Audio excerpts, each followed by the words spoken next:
thing is, until you can erase 3 Februaries, shut up. Bang! Quality over quantity. LeBron has beaten some of the best competition in NBA history. He's the GOAT emoji. I will not cuss. I will not cuss. I will not swear. I will not swear. Where sports is the base, life and fun are the results. This is the Brian Snow Show.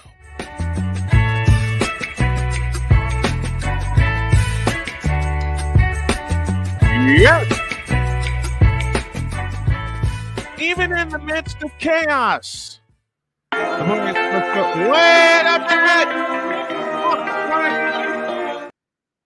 Hi. This has not been a good beginning so far.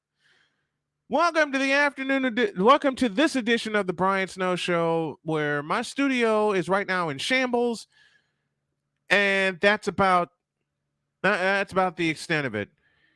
Oh Lordy. I put out a feeler for a possible pinch hitter. I'm still hoping I get a pinch hitter because I have to take my studio apart. And the reason I got to take it apart is because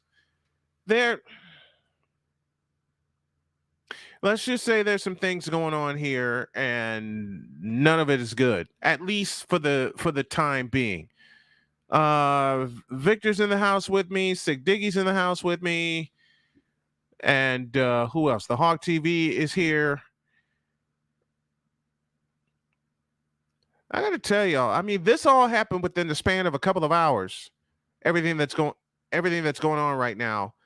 But I will push through as best as I can. So I will warn you right now, if y'all hear me cussing, there is a reason, because there are so many electronic things that have gone completely berserk.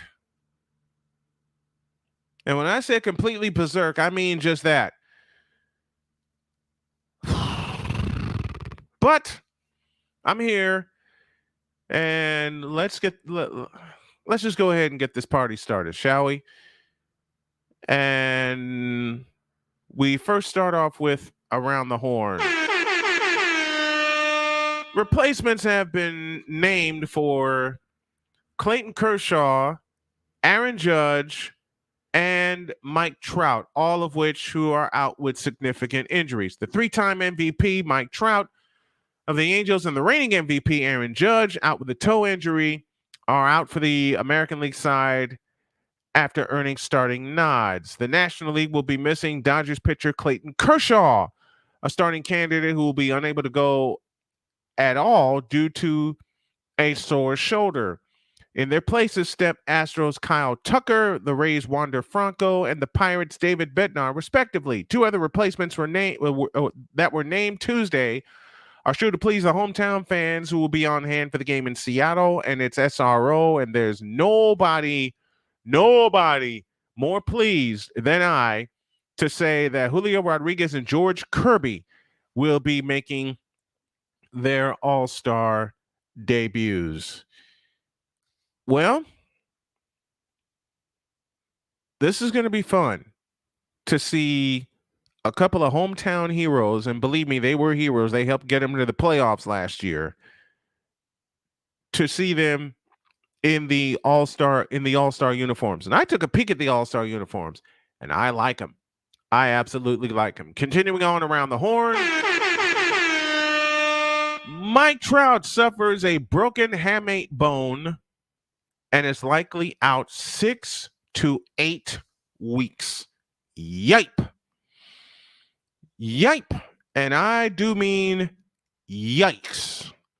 6 to 8 weeks, which, if in effect, without your 2 biggest stars, in effect kills any playoff chances the Angels had of getting to the playoffs. I'll say it again.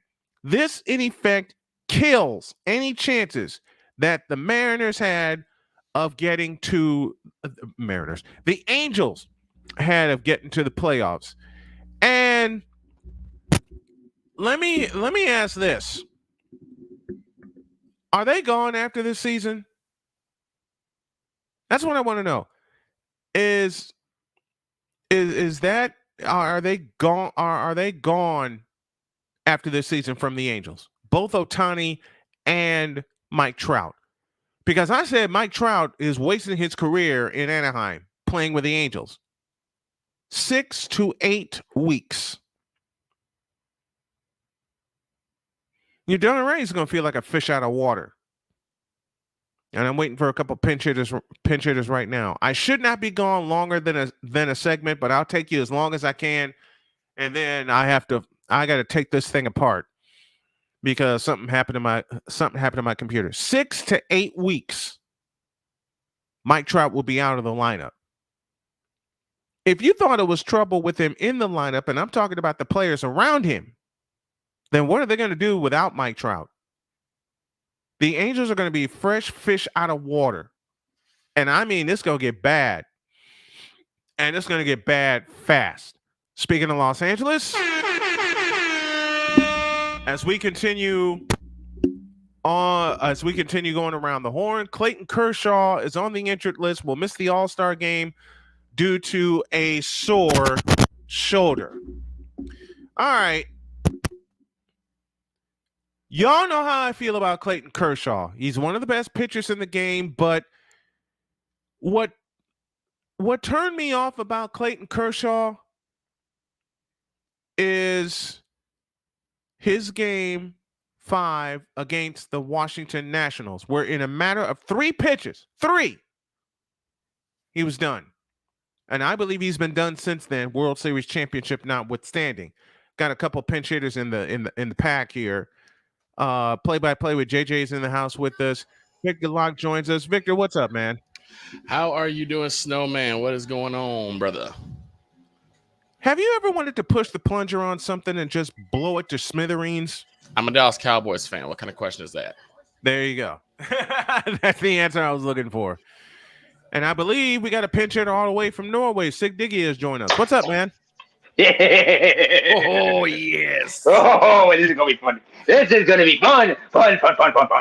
But how you doing, Brian? And it looks like I came in just in time because you definitely need a good reason to laugh.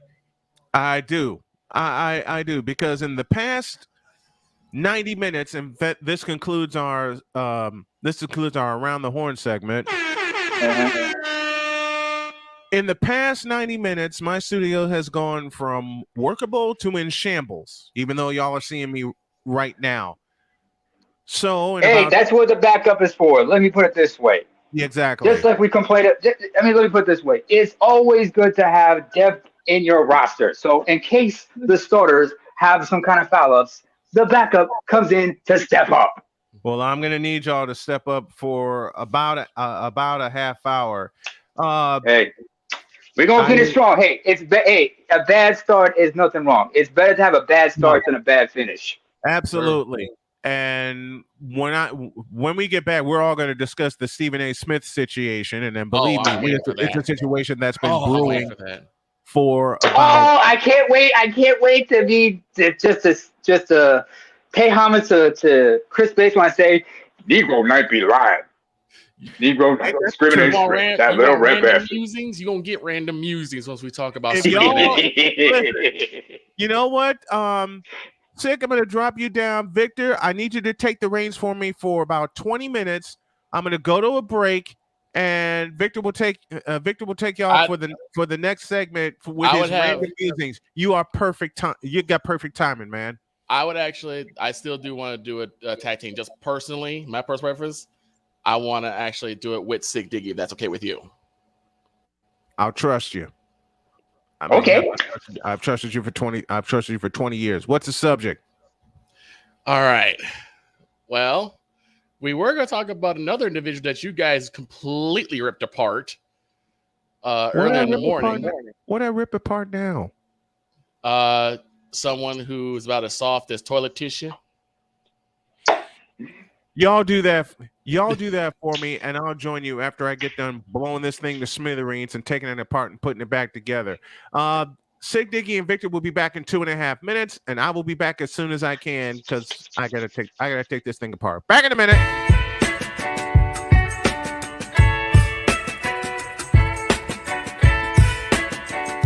The thing is, until you can erase 3 Februaries, shut up. Where sports is the base, life and fun are the results. This is the Brian Snow Show.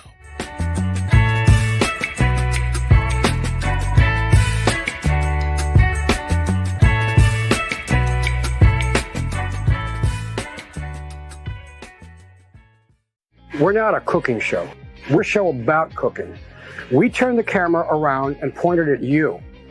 Our show takes place right inside your kitchen.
Thursday nights are wrestling night on CSTV. Tune in every Thursday night at 7 p.m. Pacific to see all the amazing Next Level Pro Wrestling stars on Thursday Night Throwdown on CSTVNow.com and the CSTV app on your Roku device.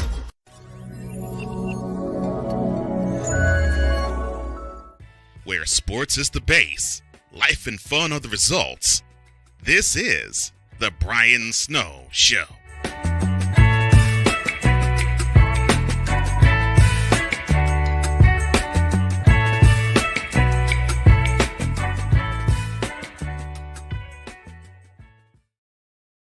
We are back at it again.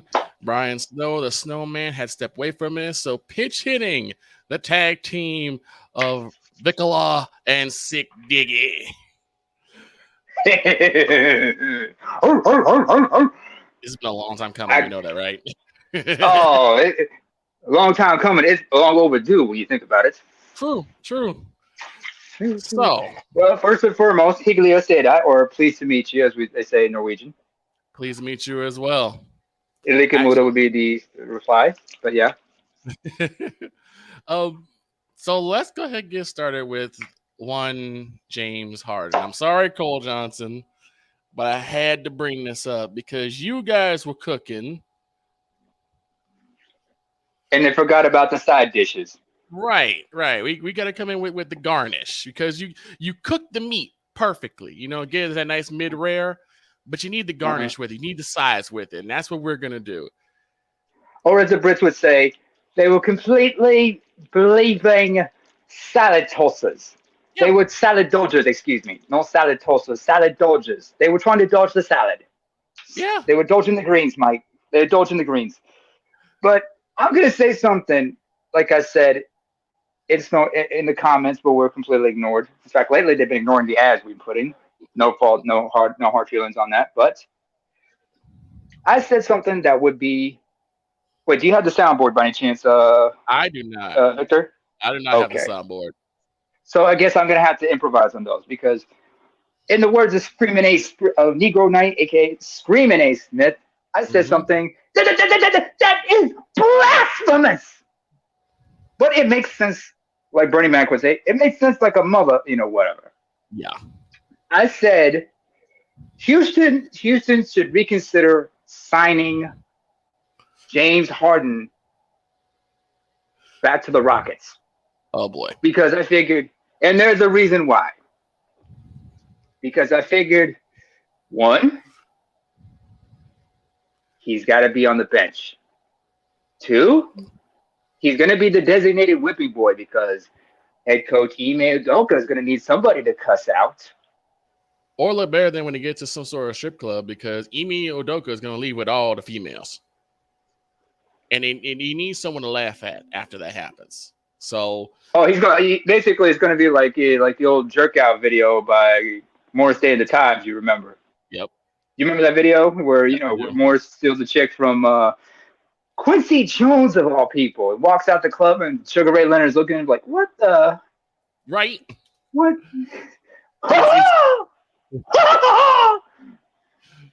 It's crazy to me. It's crazy to me. Now he wants out of Philly. After it seems like he's that person that wherever he goes, he leaves a mess behind. And He's a parasite. Yes, he's a vampire. He He's is a parasite. No, not a vampire. Parasite. Parasite. A vampire would turn you into them. This guy is more like a mosquito. Not a mosquito. Not a mosquito. This guy is more like, what do they call those fish that have like kangaroo, I think. Yeah, they have like they have a parasite in them. Oh, yeah. That rips them from the inside out. Yes. That's what he is. Yeah, it's just like he had the best chance in Houston. In fact, that's where he got a lot of his shine was in Houston. And then for some reason, he started getting softer. Like I remember when he first started, he actually was doing well and was able to go hard to the rim. Like he looked like one of the guys that could be one of those strong, smaller guys. And just like after that, he got softer and softer and softer. And I guess he started believing his own hype. And all of a sudden, he started becoming a prima donna. And I'll put it like this: we rag on bronzexuals all the time. Let's not forget Irvingites, Bradyites, Irvingologists. Urbanologists, Bradyites. But the Hardenites, I think, are starting to come up. Not to get the moronic Republic of Cowboys Nation. But I'm starting to think that a lot of Harden fans are starting to get that bug. Because a lot of people are like, Harden could do it. Harden's going to be like the next LeBron James. Harden's not even the next AI. Not even close. Bitch, are you for real? Wait, are we allowed to cuss? I'm not sure. If we're not, we're sorry, CSTV. CSTV, but we are using the sound bites here. We got to use the sound bites. We're using the sound bites here. So, in the words of Dolomite, bitch, are you for real? I think the problem is particularly when it comes to like, and I guess I could say modern NBA fans, because Harden represents the modern NBA fan, as does Kyrie Irving, as does Kevin Durant to a degree, as does LeBron James. It's almost like if you're flashier, if you're prettier, then we'll get behind you and we'll push for you. Joel Embiid also, but the guys who get down and dirty, and even though he's annoyed me with some of his antics, Draymond Green is one of those guys who is strong, tough and strong. He's an unsung hero. He's the unsung hero of the Warriors. Exactly. But he doesn't care because look at it this way. You have to compare that trio of the Warriors to the trio of the Bulls, the second three-peat Bulls. Draymond Green is Dennis Rodman. Yes. That's who he is. He's not there to score. He is there to cover the boards and do the dirty work. Mm-hmm. Unfortunately, he has a bit of a temperament. Rodman knew how to get under people's skin because he was defensive oriented. He loved to tangle with people and loved to frustrate everybody. Yeah. And he would just do certain things. And a lot of people had that thing of like, oh, he's got a temper. I'm like, the thing is, Dennis Rodman was the one that was supposed to get in your business and let you know, hey, this is my court. You're just playing here for the time being. And that's what Draymond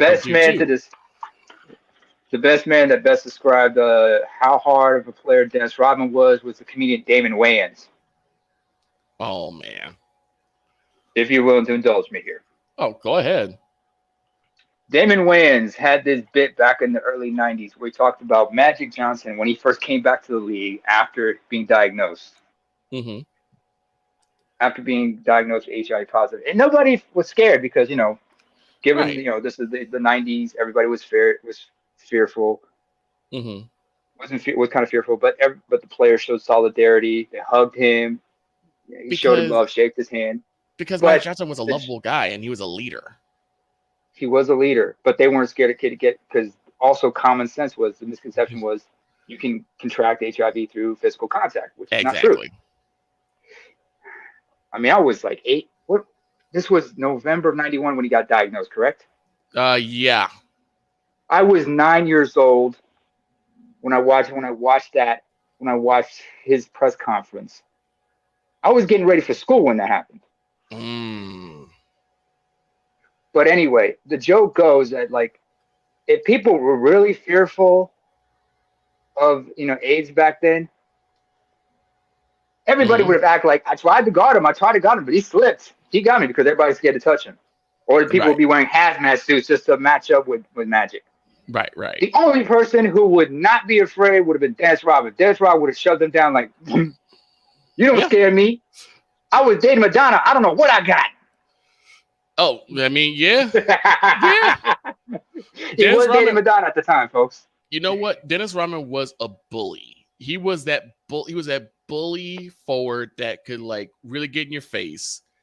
And basically, you had to play strong in order to play him. And so he learned that when he was in Detroit. Because remember, when he came to Detroit, he was a shy young man. He was when he was a teenager, he was only 5'9".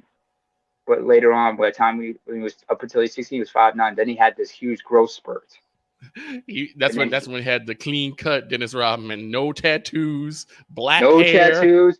He came into the league at 25 years of age, so his knees were still fresh compared to most 25-year-olds at that time. Fair. And it was Mark Aguirre who convinced the rest of the team that, if you ever watched the Bad Boy Pistons 30 for 30, Mark Aguirre was the one who said, put Dennis on the starting lineup. Yeah. He's young, but he's got D. And if we could just bring it out of him, he will be a dominant power forward. So he was. So then my question is, if Dennis Rodman can do it, and if Draymond Green can do it, why can't James Harden do it? Because James Harden is selfish. And I'm back. Exactly. More like he's a coward. It's the problem with a lot of guys. They're only good when the pressure is off. When the pressure is on, or big game situations, they're as quiet as a church mouse. But that's what makes diamonds pressure. And what did I talk about, gentlemen, this morning? 2018 Western Conference Finals. Yeah. All you need to highlight from that series are 2 games, 6 and 7. You want to talk about coming up short of the mini-me? Yikes. He was not just coming up short. They got too comfortable. They got their foot off the gas. They got too comfortable. With a 3 games to 2 lead. They got clowned, is what it was. They got too comfortable when they got the lead. It's easy to be confident when you got the lead. But you understand, when you are in the lead, it's yours to lose. And you got to work even harder to keep it. This is the thing with James Harden, and this thing with Kyrie Irving, is the thing with, it's Wednesday, I'm gonna say it, LeBron James, CP3. Is that they feel that everyone has to play up to their level, and so. But your level is too low. Exactly. To use a Kung Fu Panda reference, they are a level 0. Can I go? If you can go lower than that, please do. Level -1, -2, -3, subpar. All of that, because you are basically subpar. Yeah. Who would want to? First of all, what I want to know is who would take that? Who would be foolish enough to take that contract on? Like I said earlier, let Houston have him, but just don't have him on the starting lineup. Have him on the bench, and let him be the designated whipping boy, because Ime Udoka is gonna need somebody to cuss out. I was gonna say, I'm a little bit nervous. Flowers by Udoka would be an extreme business. I was a little bit nervous because I know Cole's listening. I'm like, I don't know how Cole will feel about that. I'm sure Cole would not agree with it, but he would look at it and think, because remember, Cole is ex-military. He understands, as someone who served in the armed forces, he is logical, very logical. He can see how pragmatic, how practical this would be. He wouldn't like it, but if it somehow works, he will. He has no problem having a huge slice of humble pie. You just put a key word in your sentence. If. Only teams I could see possibly getting him would be Houston. There's only one team. There's only one team that he wants to play with, and that's Houston. As much of a circus show as this team has been, Snowman, I think you know where I'm going. You say it, and I'll sock you in the mouth.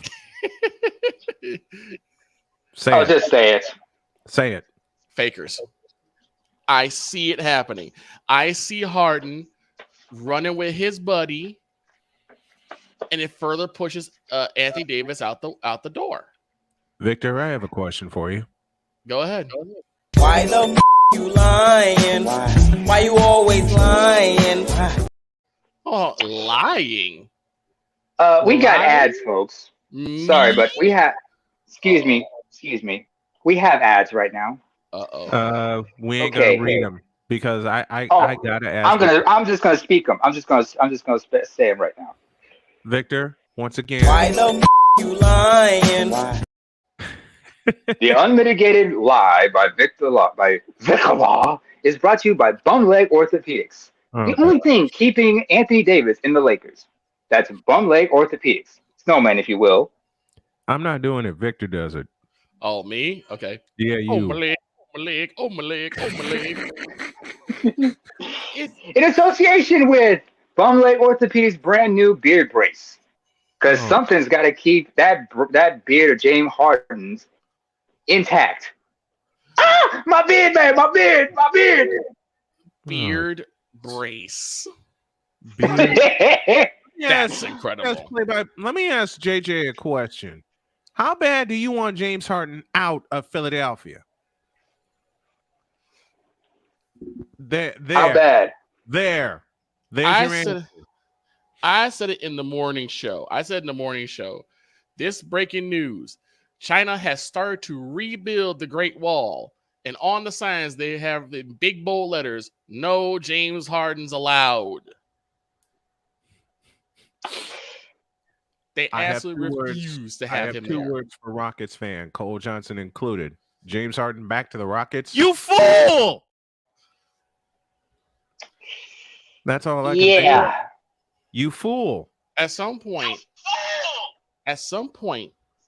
you make your bed, you gotta lie in it. James Harden. I have 3 good words. James Harden back to the Rockets. Oh, hell no. Here's the thing. James Harden has made a mess in every place he's gone. Oklahoma City included. OKC. Mm-hmm. And they and OKC drafted him. Yeah, OKC, then Houston, then Brooklyn, and now Philly. At some point, you're going to have to sit in your mess and say, maybe Tell it's LeBron me. that. Well, Tell I was gonna go there. So you just said, maybe it's me. Snowman, if you please. Yes, LeBron, it is you. It has always been you. It always will be you. And that's what I'm going to say about James Harden. Yes, James, it is you. It's always Ryan been McCarthy you. brings up something very interesting, and he's right about this. He says, you guys also forgot to mention that James Harden, in addition to being a coward, is lazy. He doesn't demonstrate a work ethic worthy of being an NBA roster. And he doesn't play defense. That's the thing. No one really does, except for a select few. Nikola Jokic is one. Steph Curry is another. The question should be this. I mean, has anybody ever seen a practice session of what a modern NBA team looks like now compared to what it was back in the 90s and the early 2000s? Oh, my God. Unfortunately, I have. Day and night. I remember a story. Unfortunately, I have. I remember the story. I remember the story, and it's so hilarious, but so true. There was a Bulls player who was making little pot shots, and he decided to, invoke the god known as Michael Jordan. Yep. And he talked about, how he could guard him now, he could take him now. Jordan said, "Okay, I'll see you tomorrow." Sure enough, they come in for practice. Jordan's already in warm-ups. Mm-hmm. Already going through. He's been stretching. Drills. Yep. He works because you understand the work ethic that they put in. Jordan, Pippen, everybody in there. They put in the work. Understand what I just said? They put in the work. And Snowman, you're gonna love this. You're gonna love this. All that player heard in his mind was Schultz off us. Oh no! Exactly. That's all he said was, "Oh no." Let's pause. Oh night. Oh yeah, all of that. Let's pause for a break. We got more chatter for you when y'all get back.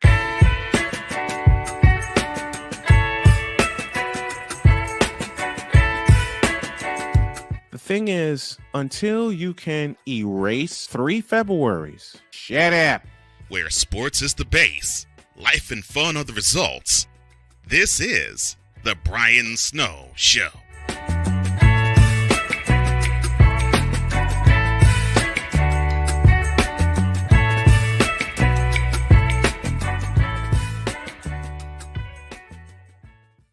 We're not a cooking show.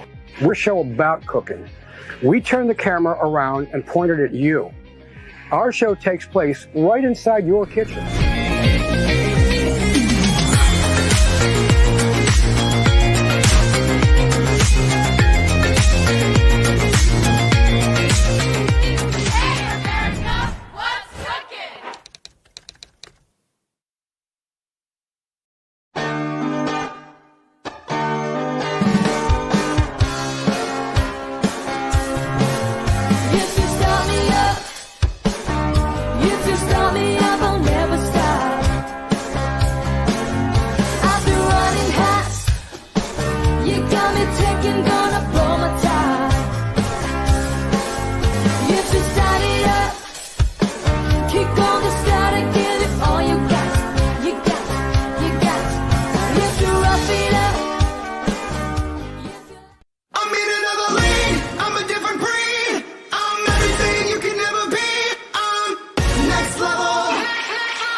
Thursday nights are wrestling night on CSTV. Tune in every Thursday night at 7 p.m. Pacific to see all the amazing next-level pro wrestling stars on Thursday Night Throwdown on CSTVNow.com and the CSTV app on your Roku device.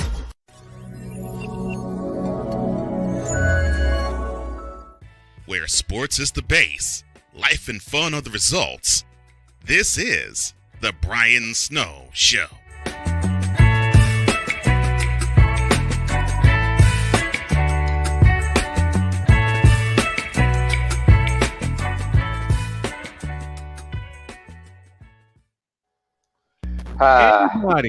Anybody, welcome back to the Brian Snow Show. Anybody that thinks of taking on James Harden on their team, you just have to think. Oh, I'm dying. I gotta take another shout out to the EP of EPs and Cole Johnson. Mm-hmm. He said, "Harden back in Houston? Oh heck no!" I'm Cole That Johnson. reminds me of a couple things. But before I say what I want to say, I just got to give shout outs to Cole Johnson for that intro music, because that's just some good music right there. You just feel the vibe. You want a two-step. Reminds me of some of the stuff my father used to play. This is why I. Unfortunately, with the promo graphics ad, I'm gonna have to go get a back brace from Bum Leg Orthopedics, because anytime I hear that song start me up, I start strutting like Mick Jagger. I almost threw my back out just a while ago. Ooh. But and that's your fault. I know.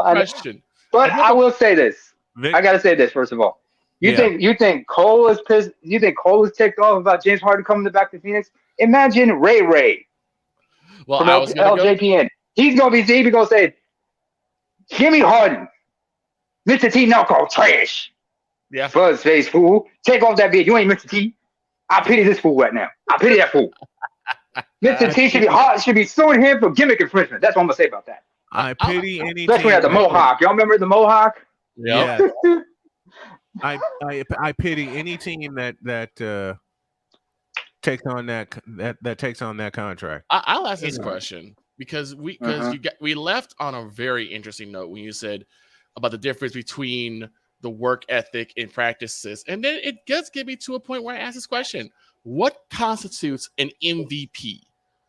Like, what parameters do we set when we're talking about a team's most valuable player or the league's most valuable player?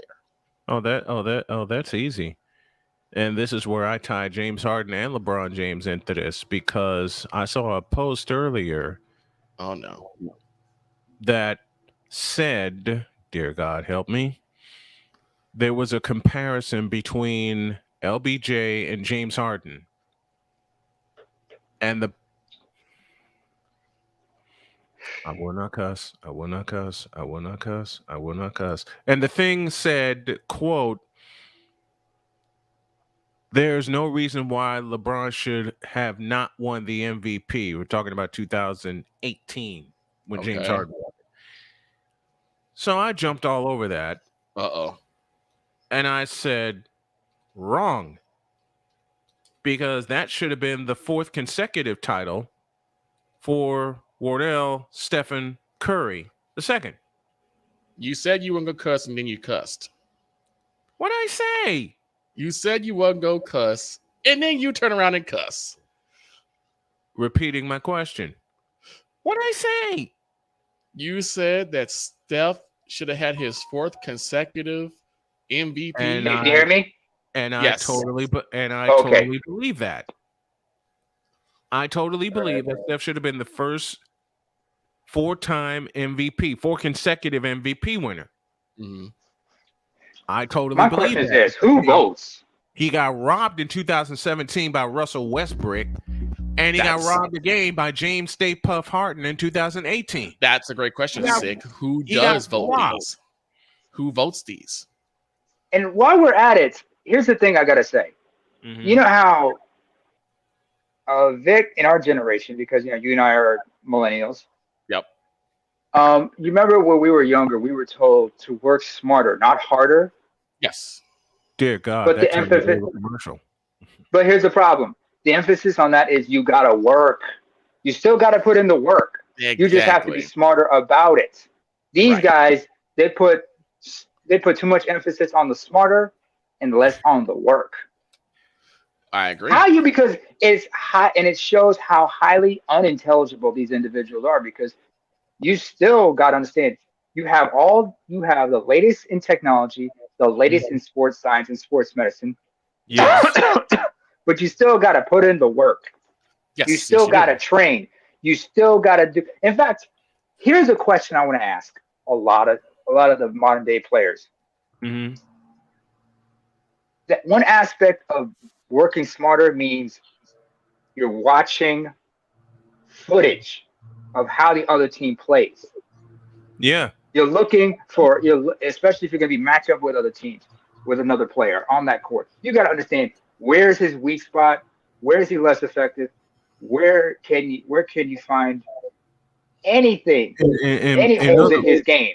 And there are a lot of players that are not video madmen in dissecting their opponent. Give you a great story. Dan Dockich, a former talk show host in Indiana, in 1984, got the assignment from hell.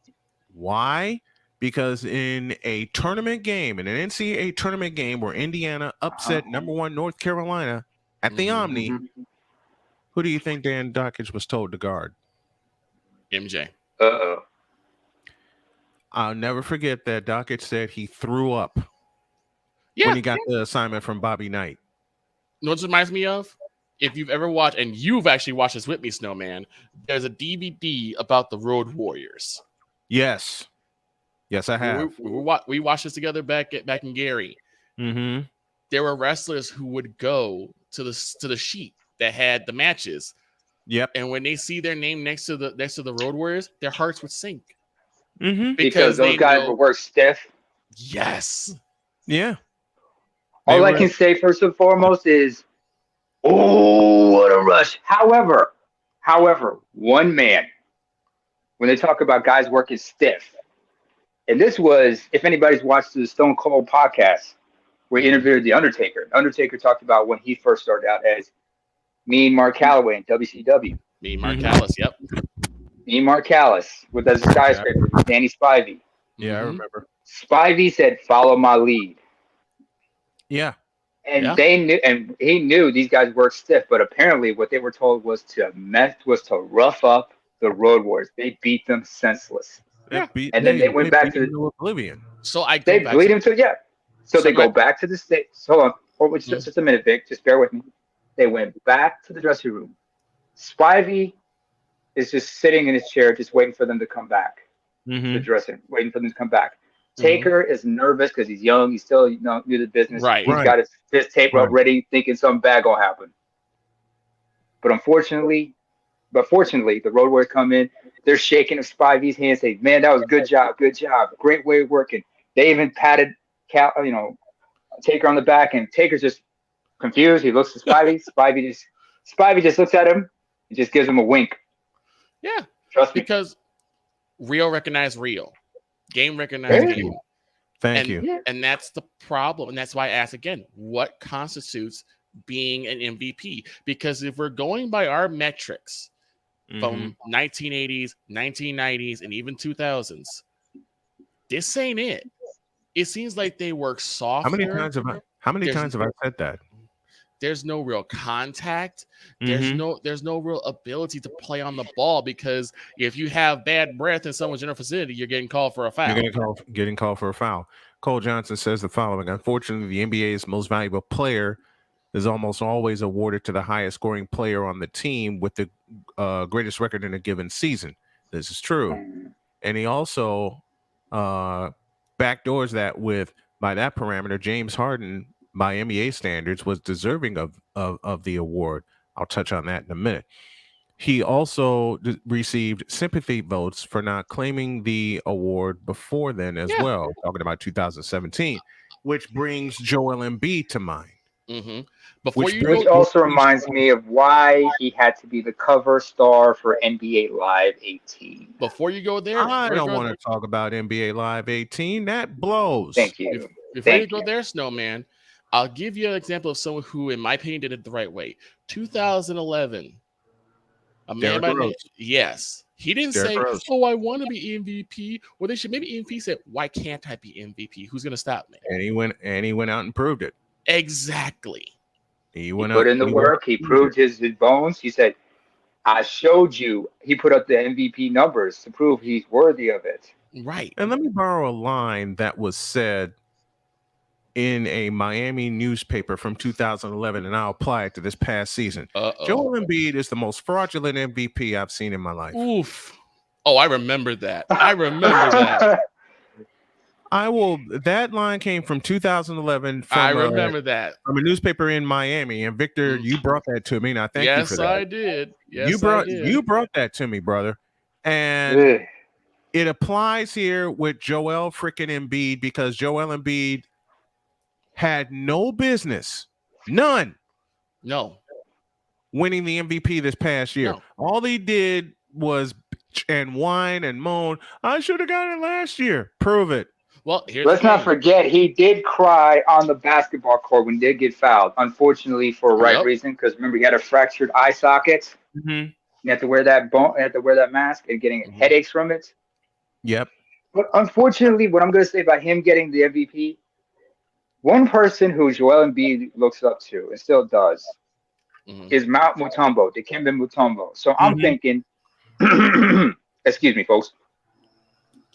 He needs to have a good talking to, because the only person who can get to him is Dikembe Mutombo, because Mutombo, like himself, is a francophone. Well, here's the problem. He's not letting Mutombo get to him. He thinks he has it all. He thinks he has the entire package. And Snowman, wait. Snowman, hear me out. Not a minute. Not now. Okay. there. Matter of fact, I already got it. Listen, Joel Embiid should never be MVP again. He shouldn't have been MVP in the first doggone place. Because I've said this several times on air and off air to the folks who know me. Mm-hmm. Joel Embiid does not have the entire damn package. Well, I just know, man. Who is he going against? Who is in the race with him? Because you know where I'm going. You know where I'm going with this. You know, the person that should have won the MVP this year unanimously? Yeah. Nikola Jokic. Exactly. He should have. Nikola Jokic should have been a 3-time MVP, but Nikola Jokic got robbed. But at the same time, Jokic said, okay, I'll use it as a motivation. Who were the world champions? Well, like I said, wait, who got the Finals MVP awards? Was that Jokic? There you go, Jokic. Exactly, because Jokic is like, Jokic is like, you think I care? Okay, you want to give him it? Okay, all right. It's cool. I'm not gonna cry about it because let's not forget this guy's from Serbia. They don't play. Folks from the Balkans are tough. Remember, understand, you're talking about, and he comes from the generation that was born during and after the collapse of the Soviet Union. So they had to be tough. Yes, he had to be tough. And plus him, Doncic, the Antetokounmpo brothers, Greek Freak and his brother siblings, all started out in Europe in their native countries, and then they came into the league afterwards. So they had the fundamentals down. So they learned how to be tough from the get-go. And Cole said something in the chat right now that is so true. I told you when Jokic won MVP last year, my first words were Embiid is your next NBA MVP, and you called it. Yeah, you called it. As unfair as it is. Speaking of Joel Embiid, I'm going to have a conversation with JJ. So let me get play-by-play with JJ up here. This is who I'm posting the link for. So JJ, when you get a couple of minutes, get up here because I want to have a frank conversation with Jason Joseph about Joel Embiid. Snowman, Ryan McCarthy just echoed my sentiments exactly. If you didn't vote for Embiid, you're probably racist. Yes. That's why he won this year. That's why he won this year. That's why I said, look at who. No, in my house. Look at who Hold on. Let me put something together here because I have something that's going to surprise Cole. And it's gonna be good. Yeah, I have to use something that Cole has said so many times over, and that I've repeated in my head so many times over. Because first of all, Kendrick Perkins should have been one of the ones on the chopping block. A lot of them should be on the chopping block that are not there. As far as ESPN goes, a lot of them shouldn't be there. Kendrick Perkins, some of these players who actually played and had an impact should be there instead of guys like Kendrick Perkins. The thing is that forget that. Yeah, but let's not forget Perkins' nose is brown for a reason. There you go. They go from being players that have the experience to wanting to be liked. And this is not a popularity contest. Why do you think Charles Barkley's not there? Isn't. People were griping hard about Jokic receiving the award for the third consecutive year. Many of the NBA circles were thinking he wasn't deserving of the award, which is a lie. Which is a straight up, flat out lie. It's a lie. Matter of fact, brings up something right there, Snowman. Let me think about it. Let me pose a question. Cole, take it away.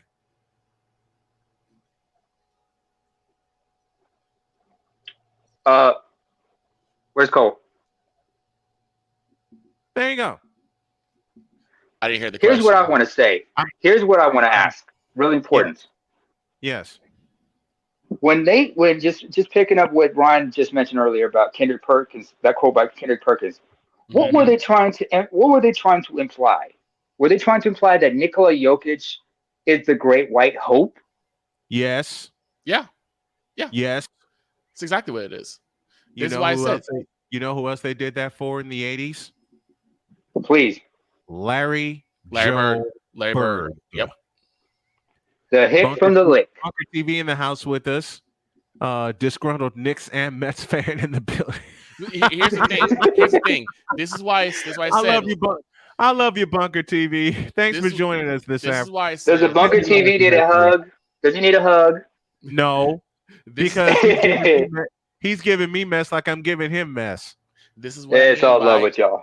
Does that mean by who was Joel going against? And I'll say this for Mr. Kendrick Perkins. A piece of everybody. I'll put it like this for Mr. Kendrick Perkins. If you think the only reason why Nikola Jokic won the MVP because of racism, maybe you are also kind of racist.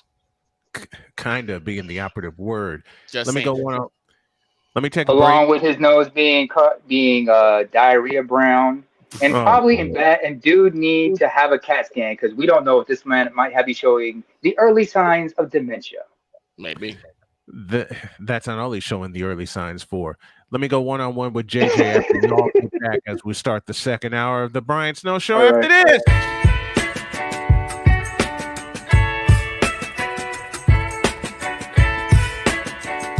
The thing is, until you can erase 3 Februaries, shut up. Where sports is the base, life and fun are the results. This is the Brian Snow Show.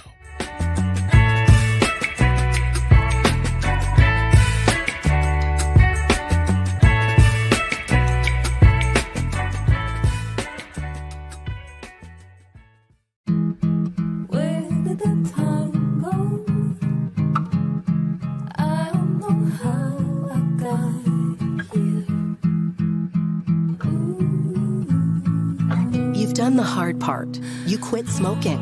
Now do the easy part and get scanned for lung cancer.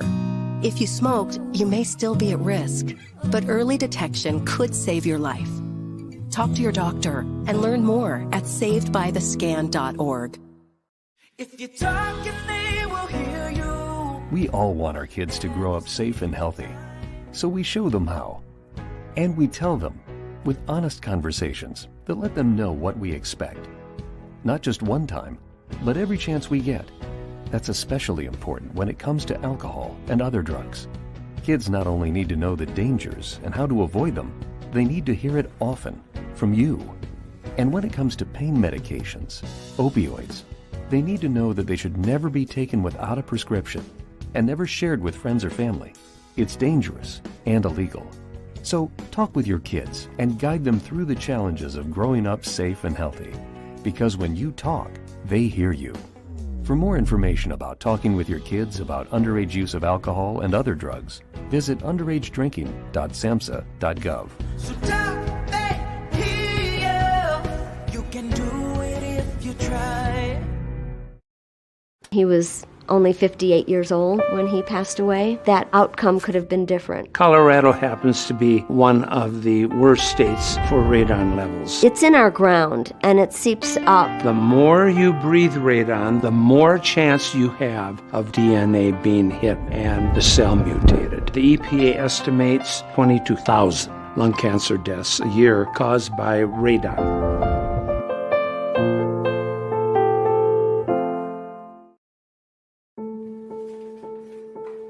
We all make choices. When it comes to alcohol, kids make choices whether to drink or not. Bye, Dad. Bye-bye. Remember, I'm going to Alex's party tonight and sleeping over. Have fun. Hey, have a seat for a second. Remind me about that party again? Alex is just... And adults make choices whether to talk about it. That's true of parents and every other trusted adult in a kid's life. Kids want to know our expectations when it comes to alcohol and other drugs. They want guidance and honest answers to their questions. And it makes a difference when the message is consistent and part of everyday conversations. So talk with your kids and help lead them on a positive path. Because when you talk, they hear you. For more information about talking with your kids about underage use of alcohol and other drugs, visit underagedrinking.samhsa.gov.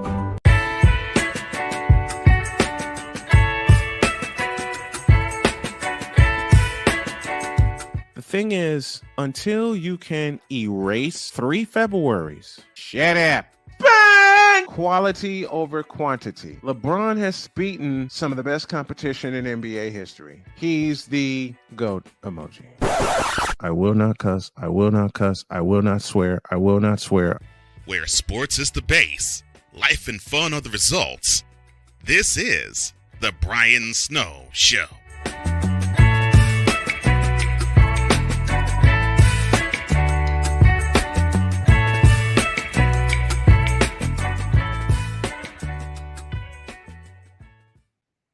The second hour of the Brian Snow Show is here. A couple of guest hosts in Sick Diggy from Norway, Victor Locke from Chicago. But now I'm going to go one-on-one with one of my good buddies who is in motion right now. So he's driving, but got him on the Invader Coffee guest line. This is Jason Joseph, play-by-play with JJ. Joins me right now. What's up, JJ? Oh, man, the sun is shining. It is 92 degrees outside. But other than that, everything's going really good. How are you, Mr. Snowman? Good. We are doing very good here. We talked about what constitutes an MVP, and you and I have had this conversation before. I've had it with a lot of people concerning one Joel Embiid. And when you wrapped up your season after they got eliminated by the Boston Celtics, the first thing I said to you is the first thing you agree with. If he had the entire package together, and I'm talking about the entirety of his package, physical, mental, emotional, if he had the entire package together, they would have gone further several times over than the second round of the playoffs. I agree with that. And it's so funny because as soon as I wrote that comment on your live chat, I actually had to think about it. And I literally said to myself, while yes, he has incredible physical abilities, and he has gotten better at passing out of the double teams, even though I can even argue that even during the Boston series that he did a really bad job with that. He's a very good scorer. He's a really good – when he wants to rebound, he can be a very good rebounder. But the problem is that he's not consistent with it. And I feel like when you really, really, really, really think about the whole entire Joel Embiid experiment, I love Joel, and I have to put this to the side. The thing that he idolized, right? Like the player that he idolized is Kobe Bryant. Mm-hmm. And I was listening to an interview with Jerry West, and he was talking about what stood out about Kobe Bryant. And, you know, like, he's seen a lot of talent before, you know, so like nothing really surprised him like from that perspective, but when he did like notice like that there was a time like where he wasn't making the shots, the mental toughness that the kid had, the Mamba mentality was what really, really stood out to him. And Joel does not have that right now. And I can't understand why, but I want him taking the final shots of the game if he's mentally tough. And in the Boston series, he came up small. Now, yes, you can argue the whole James Harden thing and the rest of the roster construction. I get that. But for years and years, Brian, for years and years, I have defended Joel Embiid to the very bitter end. Mm-hmm. Injuries, physical injuries, I get it. Last season, the Brooklyn Nets threw the entire kitchen sink at him. But You know what? He chose to come back. He chose to come back. They won game one without him. They won game one without him. Yep. And so how can you call yourself the MVP when all you cared about was the award, like the regular season award, but yet you couldn't shine during the biggest moments? I'm still frustrated with how he played in game 2 and in game 5, game 6, and in game 7. Game 5, everybody says that he did good in game 5. No, he did not. I'm sorry. No, he didn't. He didn't. Do you think, I've been meaning to ask you this, the shot against Toronto in 2019, do you think other players would use that to motivate them. But in Joel Embiid's case, do you think that broke him? Looking back on it, I would say yes, but part of me now, just because of this season's playoff run, wants to kind of steer the other direction and say no, because he's high-fiving Jason Tatum, he's laughing during his press conference during Game 7.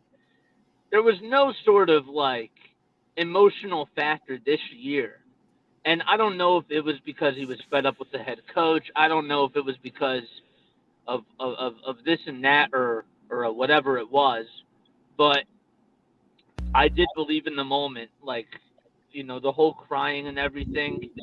I actually did thought that was a sign of motivation, because I know that young players, wherever you play, whether it's hockey, whether it's football, whether it's baseball, or even just in tennis, you have to go through adversity in order for you to come out on top. And I really thought for a very, very, very, very long time that was going to be the shining moment for Joel. And I've been starting to kind of flip back and forth with that question now recently over the last couple of months, just because of how he didn't show any sort of sign of sadness or sign of anger, and he even defended Doc Rivers. And when he came out there, Brian, at the very end of the game, I understand it's fresh off of his head, but when he said that James and I can't do this ourselves, I don't want to hear that after a game.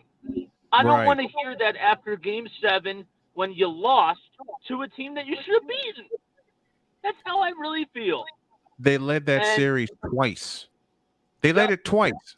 3 times, actually. They led it 3 different times. 1 game to none. They led that series 3 different times. 1 game to none, 2 games to 1, and 3 games to 2. They led that series 3 different times, and they couldn't close it. Right. Exactly. You know what wins in this league? Superstars. Yes. Right? Like the ones that shine. So the fact that you're saying, while I understand the roster construction's a whole nother story, and I could talk about Daryl Morey another day. Yeah. You and James are supposed to lead the team, but you're the number 1 guy. You're the number 1 guy. And yet you just fell short and you lost to a guy that's younger than you. Exactly. Exactly. Jason Joseph joining us here on Play-by-Play with JJ via the Invader Coffee hotline. And we're talking all things Joel Embiid for this segment and why somehow he got the MVP when he didn't deserve it. When I said that, there are so many people that bristled at me. You were one of the ones that different because you caught the meaning behind why I said what I said. And it goes back to what I said before. He does not have the mental capacity. That's a part of the package. It is. Mental toughness. It is. It really Which is. begs the question. The question, if I may. Yeah. And that is this. Are any professional teams making any investments in the aspects of sports psychology?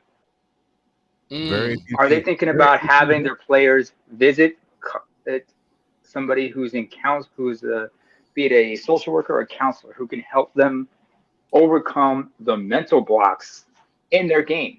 Well, I'll put it this way, Sick. You can teach how to revel in certain aspects. What you can't teach is mental toughness. That's something that's either forged by experience or forged by mentorship. You can't teach mental toughness. You just mentioned the key word, Victor. You just mentioned the key word, and I want to bring this to JJ because Philadelphia since 2018 has gotten in the playoffs, but they've never gotten past the second round. Let me echo Six's question as well about investing in a mental sports psychology program in sports. Thank you. In sports psychology. JJ, let me bring this to you. Considering the failures of the Philadelphia 76ers, why haven't they gone that route? And I know you can't teach it, but you can embed it in a team and in a player. What has stopped Philadelphia? What has stopped the 76ers from making that investment to get them over, to help get them over the hump? It's a very good question, and it's funny because I was a part of the Sixers organization when I was doing stuff for the Delaware Bluecoats, who were the NBA G League affiliate of the 76ers. And the one thing that I always I always had questions about when I would talk to people from the Camden facilities, and when I would talk to people during, that I would see during Bluecoats games that was there to just scout, like, young talent, like Paul Reed or the Jaden Springers and those types of things. The one thing that I questioned was the same exact thing. And it wasn't even just from a sports psychological standpoint. I even was thinking to myself, like, how come coaches aren't necessarily going over certain drills during practices? Right. Because I found that stuff out too. It actually goes pretty deep. I'm not gonna lie, guys. Like, it's not even just from the sports psychological standpoint, which is a really fair, like, critical question, because you do wonder, like, these guys are getting paid a lot of money, and you look at the Ben Simmonses of the world, you look at the Joel Embiids that are out there, right? I do think, or the Zion Williamsons. Zion Williamson, right. Yeah, exactly. So you look at these people, even Markelle Fultz. Yeah. Like, with the whole shooting syndrome and that type of thing. I was thinking, I do see a repetitive pattern, and I've noticed that, these guys have gotten injured, and some of the time, like when Ben Simmons was out his quote-unquote rookie season, with the whole foot injury, he really should have been back within 2 months, but they were really trying to be careful, like a quote-unquote careful about it. But I never understood, like, what the whole approach was with just being careful. So just to kind of tie it all back together in a bow, I have no idea why they've never really looked into that route, or even if they have, they've never been public about it. And I think that that's really important, because the one thing that you have to do when you draft somebody that is as highly touted as Joel Embiid or as Ben Simmons is you have to surround them with the right doctors, with the right people, right? So a lot of these guys that were a part of even the Brian Colangelo experience, guys were still there from that, and I don't understand why they never just cleaned house and they got guys that would be good for Joel. It took about 3 years for even Joel Embiid to even get a nutritionist. Like, think about that. 3 years? 3 years. 3 years. That's outrageous. Yes. JJ, I love what you're talking about. I love we're having this discussion, but let's not forget something, and we have to consider a generational thing. JJ, first of all, what generation are you? Are you Gen X, Gen Y? What are you exactly? Gen X. You're Gen X. Okay, I'm a millennial, just like Victor. I'm sorry, Vicolaw. Among our generation. Wait. Hold on. I'm so sorry. I'm a millennial. I'm literally gonna be 25. Okay. Wait. Oh, you're a millennial. Oh, okay. You're a millennial. Okay, you're among our generation. But especially to the millennials born in the 90s, you have to understand, we grew up late 80s, early 90s especially. Yep. We are the generation of the trophy kid. Yeah. But people have been treating us like we trophy kid. We've been handled with a lot of y'all. I'm a Xennial. That's the early millennials, back in Gen Xers. We were still kind of feral. Even Vic was kind of feral, but everybody in the late 80s, early 90s especially. Please speak. That generation, even with the Gen Zs and possibly Generation Alpha, that's the trophy kid generation. They've been taught that they were special, this, that, and the third. They've been handled with kid gloves. They have never really gone through difficulties. I mean, look at boxing, for example. Ryan Garcia.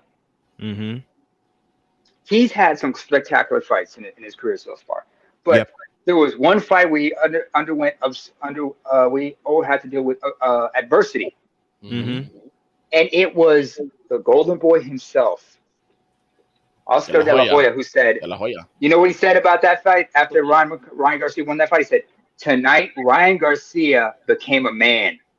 Yeah. Yeah. Because this is a rite of passage. Young men, unfortunately, this goes up to some other things, but in sports, you have to have a rite to pass it, a rite of passage. So a lot of these guys who come into the league still young, and some of them coming in prematurely, like last couple of drafts, including this year's draft, are coming in prematurely with a few exceptions. They're not ready. They don't have the mental fortitude.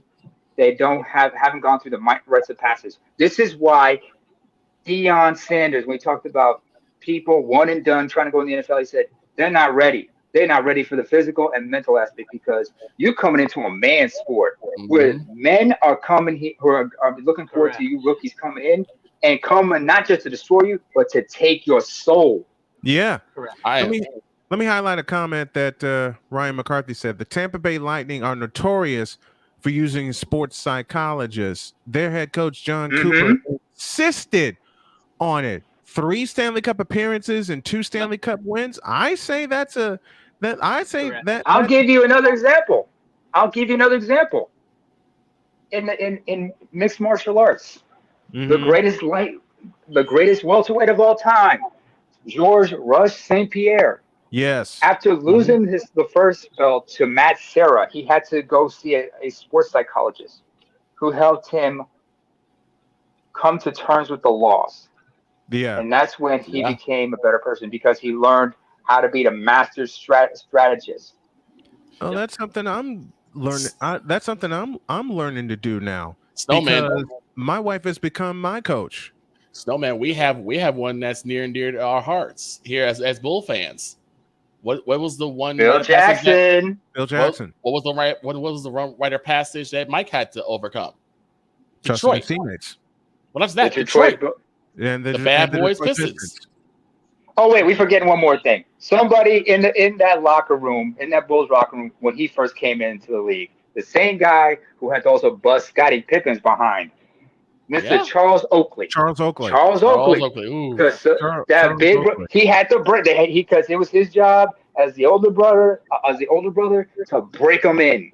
Break him in. Let me go back. Let me go back to JJ before we let him go and before we go to a break. Who's going to be that one player, JJ, that will break Joel Embiid of his bad habits and break him in? Because he's now 8 seasons in out of Kansas. You would think playing at Kansas, and the tradition that the Kansas Jayhawks have would break Joel Embiid and get him mentally tough and mentally ready. But so far, nothing. Well, I have. What kind of bad influences did he have at Kansas? My question. But in the words of Screaming Ace Smith, aka Negro Knight, I have to say, what? JJ. Because remember, JJ. Sorry. Go ahead, JJ. Who can be that one person to break Joel Embiid of his non-working habits? That's all I can say. His non-working habits. Well, you talk about players. I got to tell you, I actually think Patrick Beverley could be that guy. They just signed Patrick Beverley to a 1-year deal, and I understand that he's another Daryl Morey guy, and I totally get that. But Patrick Beverley, man, you talk about a dog that can get really feisty in front of people, right? Somebody that's like very verbal, has Draymond Green type of leadership in a sense where, he tries to get the best out of everybody. I think that Patrick Beverley could be that guy, but more so, rather than just a player, I actually do believe that Nick Nurse will do everything that he possibly can to try to get the most out of Embiid too. I do feel like that there's something to be said about being on the oppositional team that got to witness Joel Embiid and the Sixers losing because of the shot.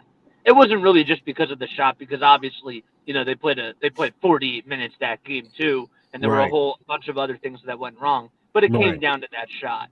I do believe, though, that there's something to be said about somebody that's standing on the other side of the sidelines who got to witness why the Sixers lost and why Joel Embiid folded Because if you think about it, Boston did the same exact thing. They used bodies on Joel Embiid. Yes. And Kristaps Porzingis, I don't know if losing Marcus Smart was a good thing for the Celtics, but Porzingis right now is another body. He's another body that can do some damage physically on Joel Embiid. So what I'm saying is that I do believe that Nick Nurse can get the most out of Joel Embiid, and he's already proven that to me, because now he's coaching the summer league team. He didn't have to do that. He's coaching youth basketball, right? He's doing this almost like the full year around. And he's been very open about how he's going to help Joel Embiid expand his game, not just by passing out of the double teams, but working with him on different types of shooting too. Yeah. And different types of mechanisms. And I really do believe, even Jaden Springer said the other day that Nick Nurse texted him. Do you think that Doc Rivers texted any of his players? No, I don't think just so. off the court? No. Think about how awful the coaching was throughout these past 8 years between Brett Brown and Doc Rivers. The Sixers finally have a coach. Is it too late? I don't know. But I do believe that this coach is going to get a lot out of Joel Embiid. And even if you look at the market, so many teams were so interested in getting Nick Nurse because they knew that he could do those types of things to their team. And the Sixers finally got the right coach for once in their lives. And I really, to the core of my heart, truly do believe that Nick Nurse will actually kind of bring a different sort of an atmosphere to the locker room. You know, he's already playing different types of music, I've heard. He's getting to know all the young players. He's sitting down with one-on-ones. He's watching 5 hours of film with Joel Embiid. He's doing all those things because he wants to get the best out of everybody. Well, and I do think that Joel's going to benefit from that for sure. Well, we're going to find out. If I may have a question. We're going to find out this coming season. We got to go to a break, but let me thank JJ for hopping on. Once again, when are you on tonight, man? 6:40. 6:40. Go subscribe to Play by Play with JJ and help build that family, because in 6 months' time, he has built an incredible following. I am blessed to be a part of it, and JJ, it was a blessing to have you as a part of this show. Thank you, buddy. Always a pleasure. Thank you. Jason Joseph joining us here on the program. We're going to take a break, and when we come back, it's the segment y'all have been waiting for, because I kind of took it easy this morning. I will not take it easy this afternoon. Back in a minute. Oh, no.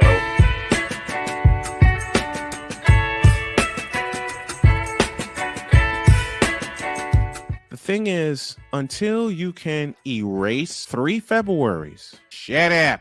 Where sports is the base, life and fun are the results. This is The Brian Snow Show.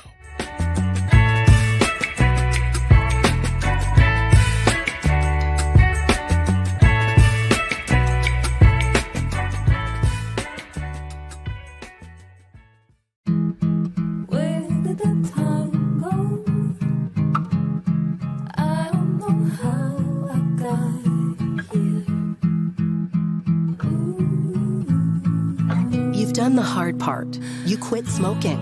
Now do the easy part and get scanned for lung cancer. If you smoked, you may still be at risk, but early detection could save your life. Talk to your doctor and learn more at savedbythescan.org. If you're talking, they will hear you. We all want our kids to grow up safe and healthy, so we show them how. And we tell them with honest conversations that let them know what we expect. Not just one time, but every chance we get. That's especially important when it comes to alcohol and other drugs. Kids not only need to know the dangers and how to avoid them, they need to hear it often from you. And when it comes to pain medications, opioids, they need to know that they should never be taken without a prescription and never shared with friends or family. It's dangerous and illegal. So talk with your kids and guide them through the challenges of growing up safe and healthy. Because when you talk, they hear you. For more information about talking with your kids about underage use of alcohol and other drugs, visit underagedrinking.samhsa.gov. So stop back here. You can do it if you try. He was only 58 years old when he passed away. That outcome could have been different. Colorado happens to be one of the worst states for radon levels. It's in our ground, and it seeps up. The more you breathe radon, the more chance you have of DNA being hit and the cell mutated. The EPA estimates 22,000 lung cancer deaths a year caused by radon.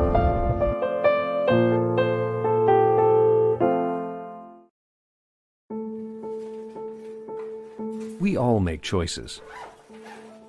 When it comes to alcohol, kids make choices whether to drink or not. Bye, Dad. Bye-bye. Remember, I'm going to Alex's party tonight and sleeping over. You have fun. Hey, have a seat for a second. Remind me about that party again? Alex is just... And adults make choices whether to talk about it. That's true of parents and every other trusted adult in a kid's life. Kids want to know our expectations when it comes to alcohol and other drugs. They want guidance and honest answers to their questions. And it makes a difference when the message is consistent and part of everyday conversations. So talk with your kids and help lead them on a positive path. Because when you talk, they hear you. For more information about talking with your kids about underage use of alcohol and other drugs, visit underagedrinking.samhsa.gov. Where sports is the base, life and fun are the results. This is The Brian Snow Show.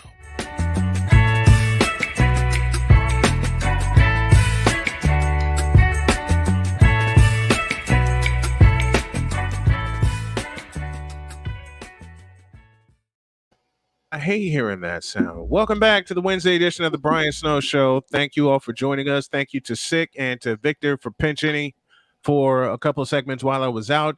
And I said this during the break, and I want to express it to this gentleman and to everyone that has tuned into the show. Thank you guys for reinforcing to me trusting the right people. Because Vic can tell you for the longest time when I was building this thing, I trusted the wrong people. That's why I took everything on myself. And on a side note, I do apologize because I also trust the wrong people, which got you in situations. That's why we learn, and that's why we're 25 years into this game. Speaking of into this game, it's called trial by fire. Yeah, it is. Yeah. Speaking of into this game, I have a question. Oh boy. And to Stephen A. Smith, saying many of your colleagues that got laid off by ESPN that you call colleagues and friends, my simple question to you is the following. Why the you lying? Why you always lying? This is coming from a guy that engineered the departure of Max Kellerman from First Take. True or false? He's a perpetual backstabber. He has backstabbed pretty much everybody that he's come into contact with. And to me, the most strange thing is I got accused of that by a certain hater, Victor, that you and I both know. But we ain't gonna talk about him. Oh man! But to me, I'm just making a point. I'm not talking about him. It's just me making a point. To me, most egregious of it is him trying to talk about Jalen Rose. If there's ever been a person that Stephen A. has done more wrong than Jalen Rose, I don't know who it is. Maybe Max, but I think because not only did Stephen A. mess him over professionally, but personally as well. Yeah, he's really messed him over, and it's sad to say that. Derrick Rose, Jalen Rose. Oh, sorry, Jalen Rose. Wrong Rose. But then again, where's Jalen Rose at? Jalen, where's he at right now? He was let go. He was one of the that was let go. All right. Oh, sorry, I got to mix up with Juwan Howard. Because remember, they were the part of the Fab Five. Sorry. That's true. No, they played together. You got it right. They played together. I got the wrong Wolverine mixed up for a moment because I forgot. Okay. But here's the thing: like you're gonna sit there and proclaim that this was my boy, this was a guy who I hung out with, who I have mad respect for, And then the thing, right. and I'm gonna try to keep it professional, but there are some personal rumors that went about, and I don't think I need to say much more than that. But No, if they are true, then you are the lowest of the low. And for you to then try to sit there and try to talk big about Jalen Rose when you could have said something, to at least try to prevent that. Which you didn't. And I get what Cole said earlier this morning about how this is a thing that happens with media. Media starting to become less. And what did we talk about last time, Snowman? No, there's all kinds of sports in media right now. But not even that. The No, consecration. politics, that's the word I'm looking for. That's called that's politics. In backstage sports. politics. But also look at what is happening now. Snowman in the morning, the Brian Snow Show, Cole Sports, Stuck in My Mind, Fifth Down Sports, Shooting Lights Out, no credentials required. Sam Shady, play-by-play with JJ. Yeah, play with JJ. All independent. Big Dog Shane Lake, Davey 3000. Look at the community that is being built. This right here is going to take over. Not bought, but built. Yes, this is going to take over. And what are you going to, as you as a regular sports fan, what are you going to watch? The same cookie cutter BS that you see on ESPN, which now changed their net letters to WOKE, or still knowledgeable, factual, fundamentally sound journalism like what we're seeing on Snow Multimedia and Shady Sports. I knew a long time ago when my mother, rest her heart, rest her soul, would always continue to ask me, why don't I work for ESPN? And my answer remained the same. My answer was the same then, and it will remain the same to this day, because I'm in the process of building my own damn empire. Right. What were we going to say, Sick? Well, it's not just that 4-letter network. Look at other major network shows. Look at Fox Sports, Sports Center. Then, of course, we mentioned this in the chat earlier today, Victor. A certain individual who's obnoxious as hell, who he had to check when she tried to check him on his show. I said but bear with me. I said she has no business being there because the way she conducts herself, that is TMZ Sports. Look at TMZ Sports and whatnot. Oh, God. The network TV, this is all network corporate crap. Yeah.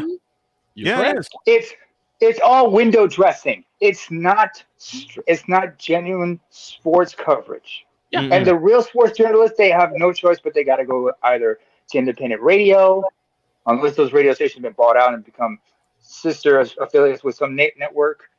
Some have had to go podcast because that's the only way where they can actually be themselves without being bought or compromised. Understand that key word right there, compromised. Because most of the guys we see. You know who recently got compromised by ESPN? Pat McAfee. Yeah. But Pat McAfee, he saw dollar signs. And he's not, and a trust fund for his child, for his new child. And he's also not, he's a fresh face. So a lot of the people who are doing podcasts now, like possibly Shannon Sharp, they have experience. They've been in the game for a while, so they can get away from the big corporations and do it on their own. Pat McAfee had to start from doing it on his own. Got a big following, and now the companies are looking at him. He's like, well, I'll get more money this way. I'll get more eyes this way. The problem is you're going to don't forget his color commentary. Don't forget his color commentary for WWE. Yeah, and that's what I said before. That's where he got the big boost. That's where he got the major corporate attention. It was when he got onto WWE. But what's scaring me about Pat McAfee, and you all mentioned a very, very key word, and this is something Stephen A. has done his entire career. He's compromised himself. And I'm not saying McAfee hasn't compromised himself, because if someone's offering you a ton of money, take it. I get it. I get it. And like you said, Sick, he saw a trust fund for his children. He's now becoming, because he's a new father right now. Think about that. That will change your perspective. He saw a trust fund for his child, and it will. But hey, I'm there. I know exactly. You would know better than any of us. Mm-hmm. When you got a kid now, it changes your perspective. But the thing is, my thing is this, and as somebody who has a background in accounting and whatnot, I'm telling on myself here because people forget. Because people forget the business aspect of sports. Yep. And also because like we don't have anybody who talks about the legal aspect of all the contracts. Right. Somebody's got to look into those contracts and understand what are the strings attached, what are the restrictions on this man. Because at the end of the day, you're getting a big paycheck with a major corporation, but understand, golden handcuffs are still handcuffs at the end of the day. Exactly. What's the catch? And that right there frightens me about what Pat McAfee is stepping into. That part right there. See, Stephen A has no problems compromising himself for that dirty dollar from that four-letter network. But he's a Sherman Helmsley kind of Weasley-like character when you look at him. Oh man, sick. Just climbed in my head yet again. He just not. He did. Well, actually, we do have to. Actually, we should thank Chris Bates for that because he was right. He does kind of look like Ronald Jefferson. You know? And you know where season you're in by how far the pushback. How far the hairline is going back. The pushback. But also, and thank you to Bunker TV for what you just said. You're right. She is not. I mean, I've seen her sister more appealing, but that's neither here or there. But here's the other thing. Also, what is Malika? What is she doing there? She's there. Let me just throw this all the way out there like a Nolan Ryan fastball. What is she doing there? This is gonna sound bad, but she is promoting a very stern feminist agenda. Anti-black male form of feminist agenda. Especially anti-black man. You would think, because as I told you, Snowman, one of the most cringiest words I've ever heard come out of her mouth is, "We would be remiss if we didn't inform you of blank." Because every time she says that, actually, if anyone says that, it's always something that doesn't need to be uttered. It's a personal, private issue that does not need to be put out there in the media airwaves. Like no one had to hear about this young man who just got drafted. About Brandon Miller. Brandon Miller. Yeah. He was involved in some shooting of a woman. No, it had nothing to do with him. The gun that was involved was his. Right. But she didn't say he that. had no involvement. She did not. She had to misconstrue it because if you ever looked into the case itself and how the media was highlighting certain things, thank you, yellow journalism, you would realize nothing adds up. If we could use it just don't add up soundbite, please. Oh, do we even have that? It just don't add up. It just doesn't add up. But also realize she only does this to black male athletes. Have you ever heard her talk? Has she ever, whenever she brings up Brett Favre, if she's ever mentioned Brett Favre, has she talked about that little mess he has down in Mississippi? No. If we were talking about professional wrestling, if she even bared, if she talked about the $1 Million Man, has she ever talked about the welfare fraud that the DiBiase family is involved in currently, involving one of the sons? No. Nope. Or here's another clip. I remember somebody who critiqued this on a YouTube clip.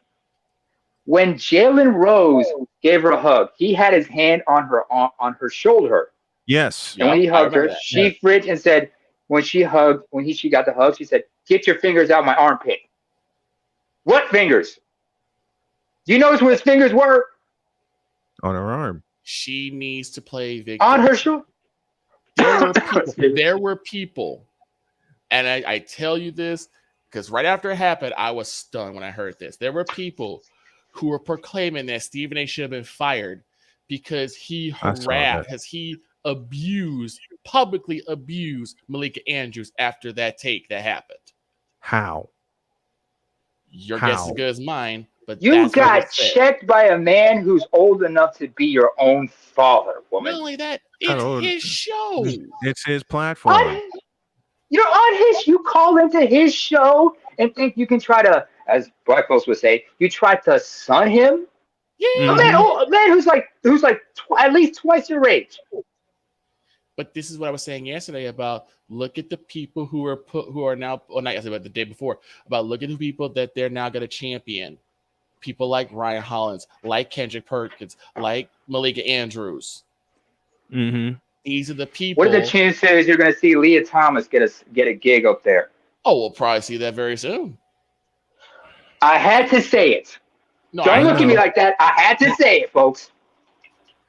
Because what's happening? JJ says, I used to be like Malika, man. Let me read this. Respected the advice she'd give to young broadcasters, but don't bring up those comments during the draft. Absolutely. It was not. That's not. First of all, that's not none of your business to bring up. You're talking about the draft. We're talking about someone that's changing his life with a chance to play in a league that he's wanted to play in since childhood. And Snowman, what we usually talk about when we first started working together: time and place for everything. Time and place. This was not the right time. Time and place. This is not the right time. It was not the right place for you to bring up and drudge up something in the past that he was already cleared for. Mm-hmm. But do we see Stephen A. talking about that? No. JJ backs up with this. He's listening to other players too when she went after Stephen A. during the Udoka conversation. You weren't the only one that was pissed about that. Third point, Adrian Payne. You bring up the situation he was in. Why not also shine light on what he did for that girl Lacey? Visited her during the hospital during her chemo. And that, and all that, and took her to games. I'm sorry, but he's driving. So is he driving? He wasn't driving. He was probably texting wrong. But like he says, plus this is when he passed away. The Adrian Payne thing really ticked me off. It got me too. For her to bring that up for a guy that passed away. Yeah, but again, you don't disrespect the dead. You do not disrespect the dead. And Victor, if you could just please bear with me. Of course. Think about two of the people who just got drafted today, who got drafted in the NBA this year. Mm-hmm. No, not just Brandon Miller. Two men in particular. Okay. Victor Wembanyama and Bilal Coulibaly. By the way, it's pronounced Coulibaly. He's Wembanyama. Both are French, but Coulibaly is of West African descent. Wembanyama is of Congolese descent. Right. And they were born and raised in France. They just paid their dues. They paid their dues in France, and now they're just going to be broken into the NBA because they both got drafted after Metropolitan '92. That's a team in the French league.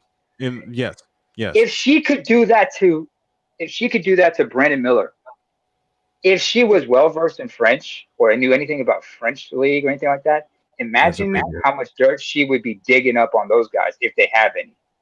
Especially if she did that to Bilal Coulibaly, because remember, he is Muslim.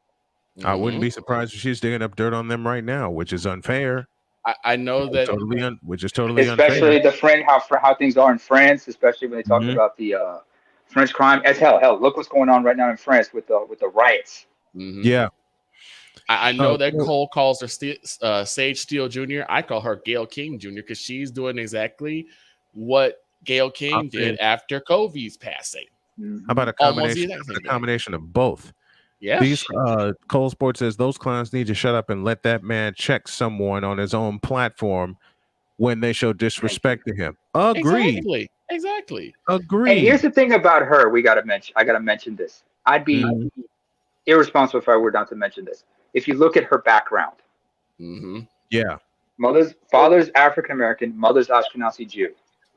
So if we were to criticize her or her younger sister, who is a courtside journalist for ESPN for the Warriors, if we were to critique her in any way, they would accuse us of being sexist, misogynistic, racist, anti-Semitic.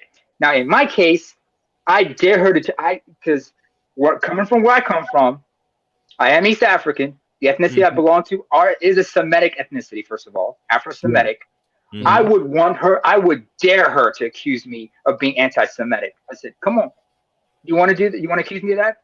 I can prove you cannot. You cannot. I would dare her to accuse me of that. I would dare her to accuse me of that. Look, Black and Semitic, folks. This ties all the way into what we had talked about, how mainstream sports media has gone too far left. Yeah. Okay. Let me tie this back into where this segment started with Stephen A. Him causing the demise of some of his quote unquote friends and colleagues, and two, it's going to lead to his own demise, which is probably why he set up the Stephen A. Smith show on YouTube, which it had another title, but he changed it. And FanDuel is slipping money into his pocket. Cole and I have said so many times over, and Victor has echoed this, that Stephen A. should have walked away a long time ago and started his own platform. Once he got reprimanded for what he said after the Ray Rice situation. Which is keep your hands off each other. About keep your hands off each other. He didn't say that she deserved it. What he says is sometimes individuals, men or women, will provoke wrong action. Keep your hands to yourself. And that's all he said. And that became he can blame it. And since then, the grave has been dug. Now they're just waiting for the right moment to push him in it. But what aggravates me about Stephen A. is that he doesn't care about anyone else going under or anyone else having to walk away. All he's cared about now, and the reason why he's bringing it up now is because now it could affect him. What did he say? Him. I might be next. He is next. Let's take the might be out of the equation. He is next.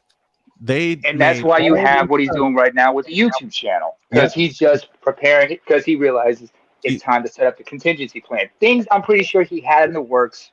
I would not be surprised he had in the works long before. But he's thinking, all right, now I gotta fine tune it. He's working on his exit strategy. You want a wrestling reference to this? Back when the Montreal screw job happened, Mick Foley took a couple of weeks off of work because he was so mad at what Vince did. Yeah. In solidarity. He said it wasn't right. Jim Cornette had to call him and bring him back to television because he refused. That's what you call being down for your friends. That's the integrity you're looking for. Stephen A. is not. I'll give you one better, Victor. Ravishing Rick Rude. Yep. Yeah. Walked out in solidarity. And what happens on a taped edition of Raw? You see him with a 5 o'clock shadow and a beard, talking about promoting DX. Right then and there, live on Monday Nitro, you see him in a similar suit, clean shave with a mustache, looking sharp as a tack, showing up live on Nitro and addressing indirectly the whole Montreal screw job, because he was basically setting people up for Bret Hart to enter WCW. And look, I'm not even trying to say that you have to do that, because I get it. You got to pay your bills. You got to feed your family. I'm not saying you do anything to jeopardize your bag. But if you're going to sit there and say, these are my friends, these are my brothers and these are my colleagues, but you're screwing them over under the table, Max Kellerman, hello? Yeah. You can't come back and come out your whole mouth and say, in many ways, Skip Bayless, hello. Yes. In many ways, Skip Bayless, hello. Oh, Skip. Here's another person who is nothing more than a liability and a parasite. And Wise would back me up on this, because as someone who suffers from mental health, I'll back you up on that. Narcissistic abuse. That man has the telltale signs of somebody with narcissistic personality disorder. You're looking in his eyes, his mannerisms, everything about him tells you this is a narcissist. Oh, we were. Go ahead. Snowman and I talked about this a while back, about how when you look at Skip Bayless, and he's been like this ever since Cold Pizza, he has a sense of Cold Pizza. He has a sense of narcissism, but also a sense of him having like an elitist mentality when it comes to entitlement. Well, he talks down on everybody. Yes. Here's Cole. Thank you for saying this. The fact that he didn't say, men, you shouldn't hit a woman, he was in trouble. True. Yeah, he didn't toe the line, basically. Listen, he didn't draw a line. He just said a very true statement. Keep your hands. I said toe the line. But the thing I said toe the line, and Snowman, toe the line. Yeah. Mm-hmm. After he said what he said about keeping your hands to yourself, they drew a line. Shit. They drew a line. They drew a line in the sand, and they're gonna bury him in between them. Thing is, he did say, "Men, keep your hands off women," but he also said, "Women, don't start anything. Right? Don't put your hands on a man." And this is talking about black men and black women in particular. He was talking about because, but then again, at the same time, like he said, we don't know what the whole story was. And let's not forget when the Ray Rice thing started, when the Ray Rice incident happened, who was the first to break the news? Who broke the news? It was TMZ Sports. TMZ. Yep. TMZ put out. But understand, they put out certain clips. Yes. And my question is, furthermore, it was still an ongoing investigation. So my question is, who leaked the footage by the hotel security to TMZ Sports? Because I'm sure ACP, because it took place in Atlantic City PD were probably hot and irate about this. And are they still? And they were selected what they wanted to put out. Go ahead. Sorry. Are they still employed? Cole says this. I thought Stephen A was going to go under when he crossed Michelle Beadle. He survived that. He ain't surviving this. And to the birthday boy Wise, Skip is the ultimate narcissist. I'll agree with that. I agree. Gracias. Muchas gracias, hermano. Muchas gracias on that one. Thank you. Nobody understands. I almost got in trouble with Wise too. And Cole says this. You can't say, I may have put this up already, but I'll put it up again.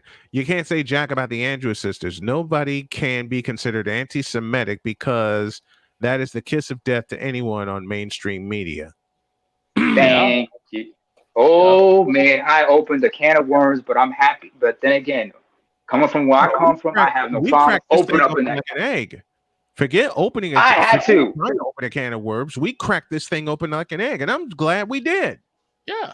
I'm glad. Understand where I come from. I had to do it, and if I did not, it would be a disservice to you guys and the show if I did not bring that up. It's important to bring that up. It would be disservice to a lot of people who believe in the truth. Yes. Thank you. What did Cole and I say this morning? Let's do something we rarely do on this show. Tell the truth. It just comes. Wait a minute. That was three black men telling the truth. That was men in sarcasm. Think about it. Sorry, we need the dramatic music, Brian. You killed that moment. Let me try it again. Hold on to that thought. Hold on to that. Okay, just trust me. But be that as it may, we cracked this thing open like an egg. Yes, and it needed to be cracked open. It needs to be cracked open. Let me change the tense of that. It needs to be cracked open. It does. Thank you. And to repeat Six's comment, 3 black men telling the truth on a sports show. That's all we do. The thing is that now people are serving too many masters. That's really what it is. People are serving too many masters, and they're starting to get conflicts of interest.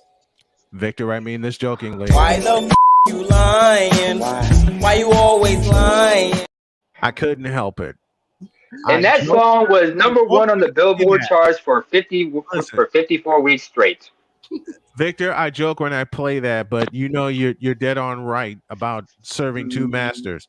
I'll leave y'all with this before we go to our final break. A selection from the Warner Break Choir entitled Stephen A., You're Screwed.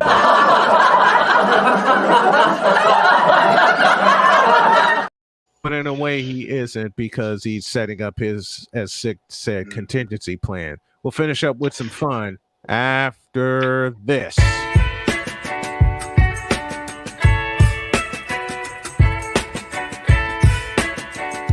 The thing is, until you can erase 3 Februaries, shut up. Where sports is the base, life and fun are the results. This is The Brian Snow Show.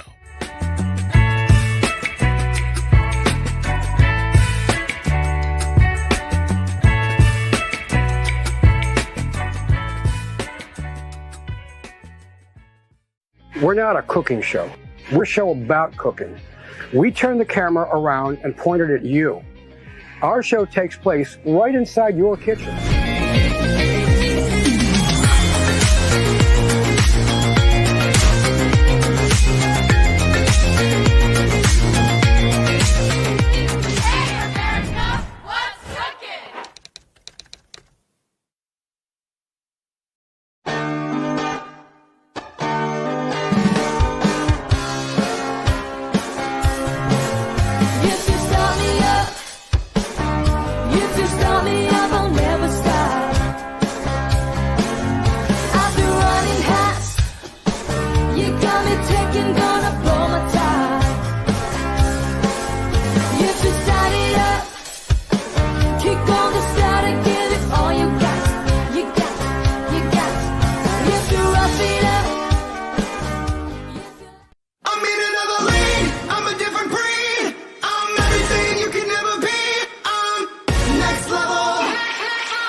Thursday nights are wrestling night on CSTV. Tune in every Thursday night at 7 p.m. Pacific to see all the amazing next-level pro wrestling stars on Thursday Night Throwdown on CSTVNow.com and the CSTV app on your Roku device.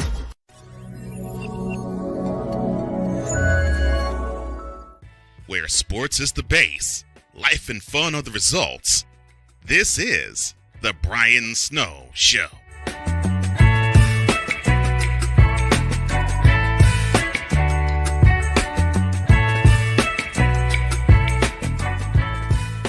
I want to end this by thanking Victor and Sick for stepping in and pinch hitting for me when I was in a world of trouble. Things have gotten better here. I'm still going to wind up taking the rest of the studio apart, but figured out the main problem. Got a couple other things in the works. We'll be back with you tomorrow, and this is the final week. We'll be at 2 Eastern because beginning Monday, just to allow myself some downtime, especially in between Sports Wednesdays and here, we're going to move to 4 p.m. Eastern time, 3 p.m. Central, 1 p.m. Pacific time for those of you on CSTV and those. I have a question. Why? Yes. So you have two of the individuals who make a boatload of ads for Snowman Warning. I gotta ask Snowman a question. No. Come on, Snowman. Please. Please. What are some of your favorite or most memorable ads that has been created? You gonna ask me a question like that now? Yes. We got about 4 minutes. You know what? We should have put a disclaimer at the beginning of this show. I have an answer. Okay. Victor, you know you are unfair. Oh no, you can have more than one. You can have more than one. It's not a competition. We just love to go back and forth about this. Yeah. Here's one. So I realized that I think even though it's not advertised, right, there has to be a place for stupid people. We don't know because we're not stupid, so we don't know anything about it. It's like a secret club society. Oh my gosh. So I come to the conclusion that he graduated from SU, stupid university. Yeah, all the stupid ass letters that go along with graduating high honors of being stupid. I can't do no more, man. Vámonos, dominos, vámonos. Stupid university, where everyone graduates. Magna cum stupid. Good choice. Very good choice. I think we need to edit that one because LeBron's sexual stupidity is brought to you by Hooked on Bronix. When you start talking like an idiotic bronzexual, Hooked on Bronix can set you right. Call 1-800-YOKAY. Real LJPN. Now approve all this. Here's the third one. This coffee with McCarthy is sponsored by Steph Curry Cognac. One, and it's lights out. Go ahead, Sick. And one that Victor and one of the ones that started it all. LJPN is sponsored by HoFacts. Before she hoe, and you gotta know, tell her to show me the HoFacts. Okay, that answers your question. Wait. What about Bron Joy Juice? Bron Joy Juice is one. Southside Slapbox Academy is another. Academy, Camel Clutch Wrestling Academy. Mm-hmm. One of the ones I got for Drew. Before I give a quick tribute, let me add. Y'all remember the one that started it all? Penis water. Yep. Oh yes. I gotta find. Play it. Let me. No. I gotta find that one. But let me say hi and thank you to one of the dearest members of my family, my dear little daughter Cheyenne, who will be celebrating a birthday next week. Happy early birthday, Cheyenne! Presented me with a belated Father's Day card. That's about this big. Nice. Oh. And the front of it read, "Great men make great dads." Couldn't agree more. You know what, Brian? I started crying. You know what, Brian? I got to teach you a word from my language. And that is? Aina Abwa. It means daddy's girl in my mother tongue. Because... Well, I've got a few of them.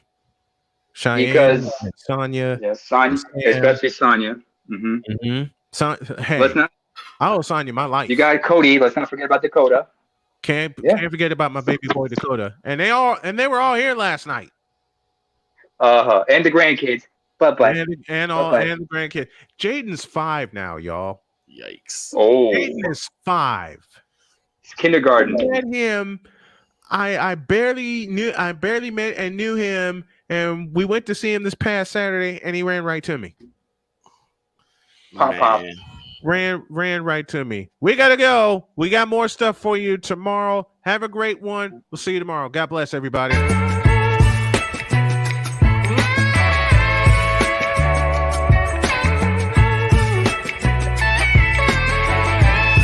Thank you for tuning into The Brian Snow Show, where sports is the base, life and fun are the results.